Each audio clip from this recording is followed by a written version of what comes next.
Hey guys, welcome to another episode of Electrical Theology, your esoteric life coaching, seminars, classes, and more.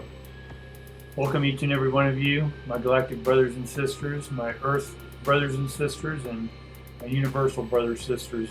I appreciate you showing up each and every week and watching these videos. And today, yesterday I was supposed to do on Friday. Yesterday on Friday I was supposed to do the manifesting. I got tied up with a bunch of stuff. So today, Saturday, I'm going to go ahead and do the manifesting class. Hopefully it'll be a brief one because there's a lot more coming on these videos, and I've been working on those. So hopefully we can step up our energy and start manifesting and being able to go from present state to a desired state. The people, places, and things you want in your life. For those who are joining me for the first time, my name is Charles. I've been doing this work for about 50 years.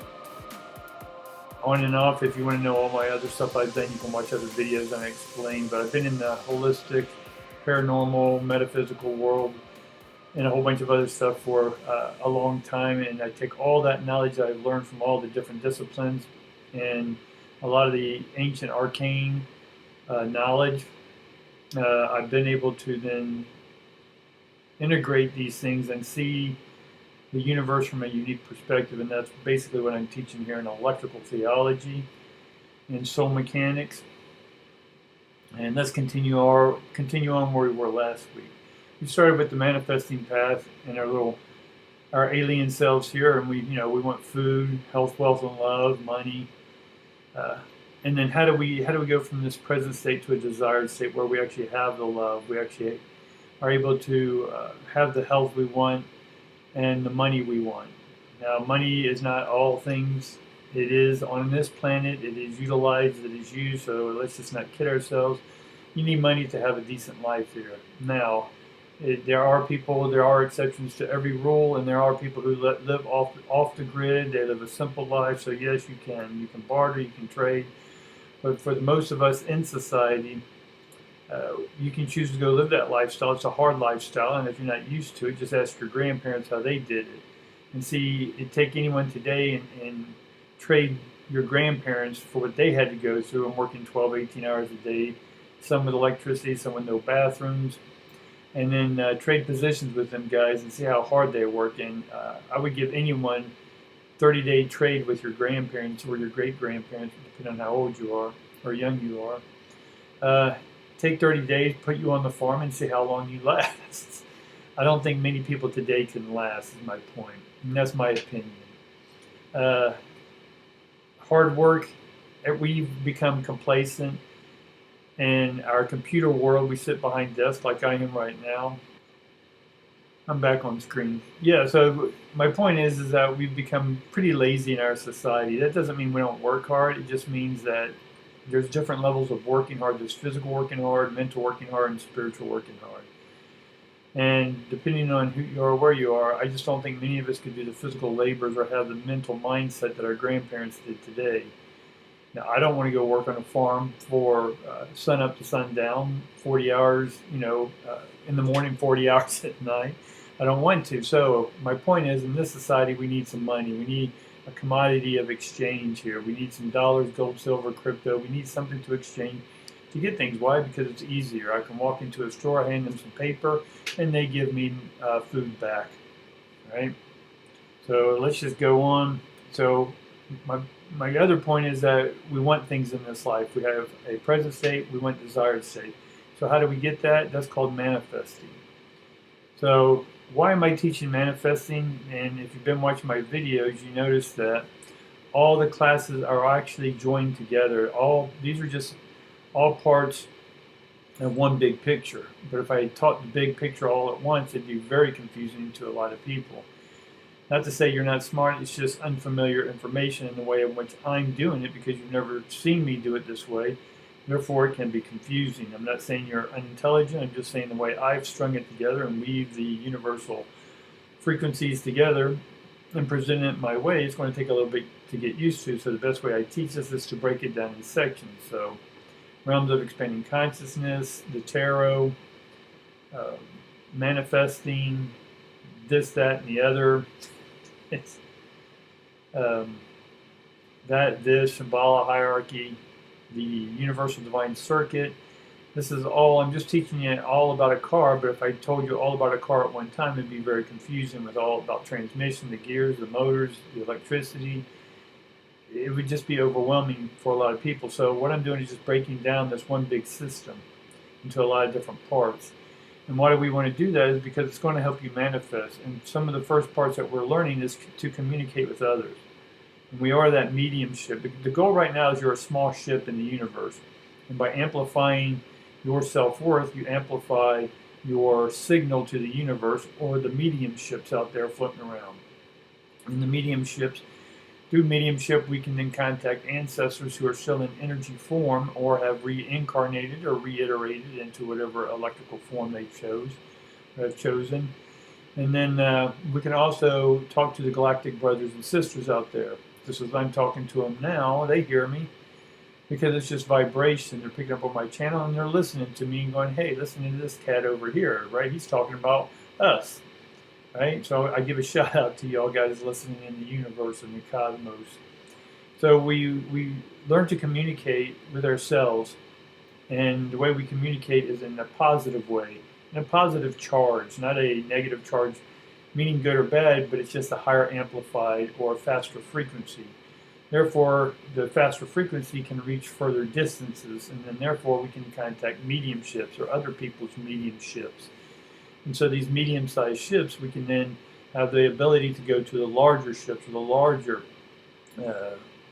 home worlds, if you will, because they have a bigger antenna. To transmit from Mars to planet Earth is different than it is you and me talking on a cell phone, although it still uses the same electromagnetic frequencies, right? We just have to boost the signal a little bit more. A little antenna on your car can go a short distance, but a CB radio can go a hell of a lot further, and a ham radio can go a lot further, right? A ham radio can reach from Earth to the space station, but your little phone cannot, or your walkie-talkie, unless there's other apparatuses put in place to make that happen. So in order to manifest, we need to understand how all this is working, right? How the atoms, the electrons, all this stuff is working. And part of it, having the ability to understand how it all works, is in that it's in our mind, it's in our frequency, it's in our signal, right? So as we think it, therefore it becomes, or we make contact. We're able to open gateways and portals and all that stuff we talk about. So basically, this Shambhala hierarchy is basically the equivalent of universal divine circuits, realms of expanding consciousness, the secret grid, mediumship. We talk about 4% cycle, deep listening. So we have, in order to go to listen to deep space or pick up on what's going on out there, we have to be able to deep listen to ourselves, which means the esoteric, go within. Deal with all that stuff you don't want to deal with, or you've denied, or you're afraid to look at. Right? This is the time, especially now with what's going on in the universe. The call has been put out for anyone to answer the call. And the only way you can answer the call from those who are calling us, the higher realms, whoever wants to answer them, this is what I've been shown in order to help you contact those beings. All right? Let's move on. So here's a diagram basically showing here you are on Earth, you're transmitting your psychic senses, if you will, or just your electromagnetism. And then that's going to get the attention of some small ships or the mechanical physical realms. And notice that it's sort of halfway in between some of this stuff, right? This is the realms of expanding consciousness. Look behind you, there's the dimensions. This is the universal divine circuit, right? Earth and the higher realms.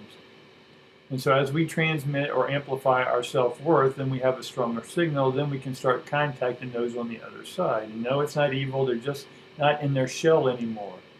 Right? Just because my car crapped out doesn't mean the radio station quit transmitting or broadcasting, right? Just because I die or my body or my shell retires, if you will, it doesn't mean that the cosmos quit working.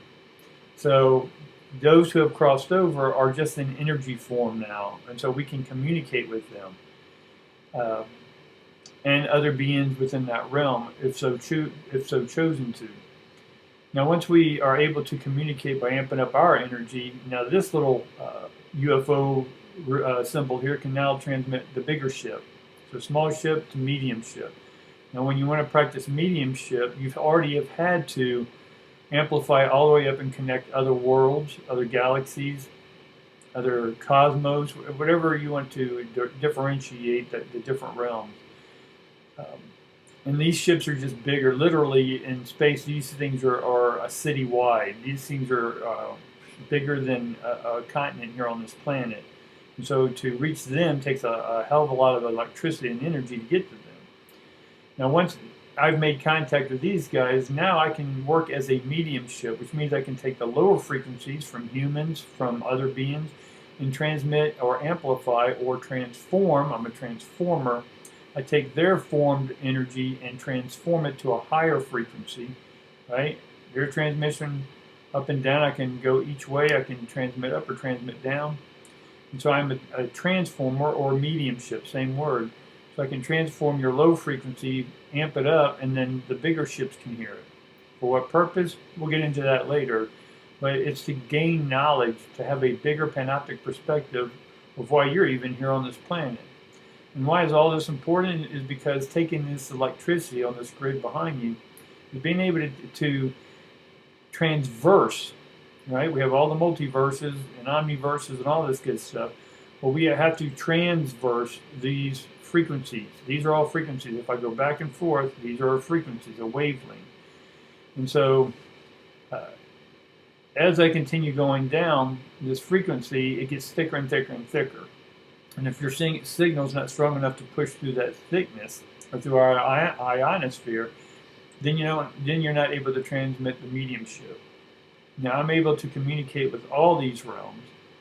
Again, for what purpose? I have my own purposes. You'll have to come up with your own purposes. But for me, basically, it's gaining the knowledge to have a bigger perspective of what's going on in the universe.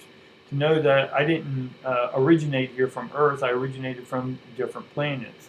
Right? We can talk Orion, Pleiades, Atlanteans. We can name things all day long. Rigels are big ones out there. Rigel 6, 3, 4. They're all different home bases. Right? There's human beings, humanoids, and other galactic beings that reside on all these different planets. Now, in order to open up and receive this is the same process of how to manifest from the unformed to this formed world. Does that make sense to you?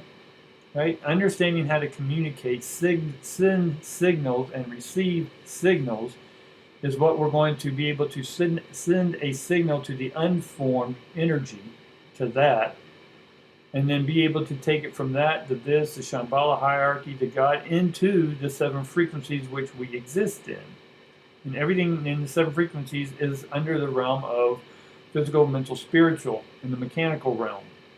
Meaning all people, places, and things. So if you want to manifest people, places, and things, health, wealth, and love, like a little chart showed earlier, then we have to know how that's working. You can't expect someone to do it for you. Right? If you're consistently going to mediums all the time, then you're not taking responsibility for your own thoughts, actions, and emotions. It's up to you to do this. Right? The old fish for a day story. Right? I can teach a person to fish, and I feed them for a day.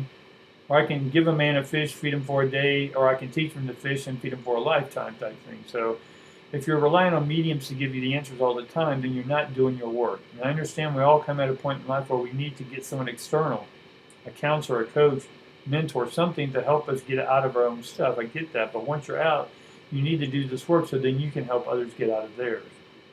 All right? Return the favor type thing. Now, this is just another way of looking at this chart. Right, inception to completion. So this is present state, desired state.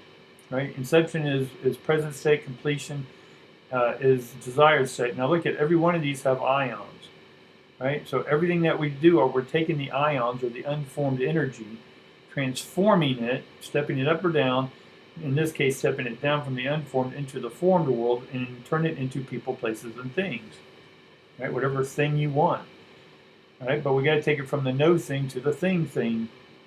Right, right. And so you've seen this chart. This is the universal divine circuit. And this is how we transmit to the unformed. We make them organized, and then they come back in a formed manner in which we want. So transmission, we transmit the ions. That's dominant energy. You have to have a dominant self-worth.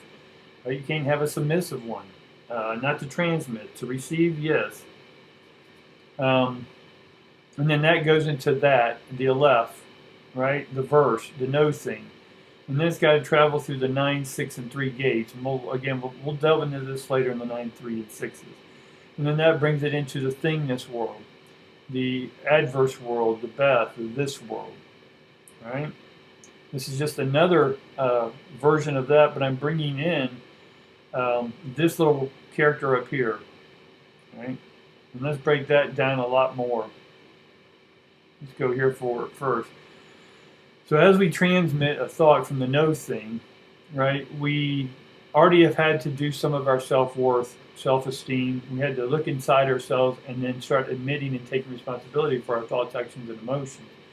And if we haven't, then your signal is going to be weak, which means you still have a thought process based in ego, based in the past, based in a belief system. And if you're ready to release those, then you have to look at them, right? Extract what's still working and what's not working, be done with it. Right? Your traditions, right? They're not yours. You were learned or taught them by someone else in your tribe. So when you're ready, it's time to release, right? Look at them from a new perspective. And when we do, we're going to take these wound thoughts, right? These are old thoughts, and we're going to bring them back to that. So that, what it does is demagnetize the thoughts that we have wound together, right? The 1 through 21 we talked about. Each one of these ions, there's 21 ions that have been wrapped up, right? Wound up. And if you've dropped so deep into the outside world and believe in the outside world to create you, then you are going to end up what you will call being wounded. Right? And then you're going to have to unfold and do all that work. That's what I'm talking about. You got to do that work. Right? And when you quit blaming and faulting and being the victim, when you finally get ready to claim it's your thoughts about everything, right? You got to take responsibility for those thoughts. Right?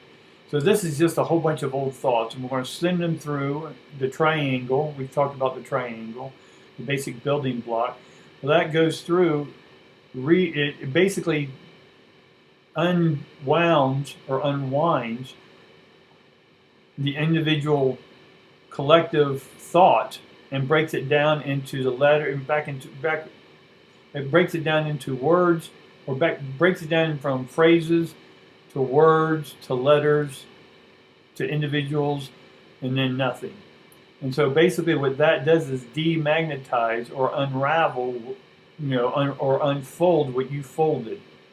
And there's nothing good or bad to any of this, guys. It's just when you're ready. So it's all tight and then unwound. And basically what this is doing is cleansing. So we talk about in ancient mythology that Lucifer is the one that you got to go to first to get rid of your stains, your pains, right? Your wounds. And then once you're cleansed, then you're clean, you go back into the ionosphere or heaven, as it's said in mythology, right? Or back to God.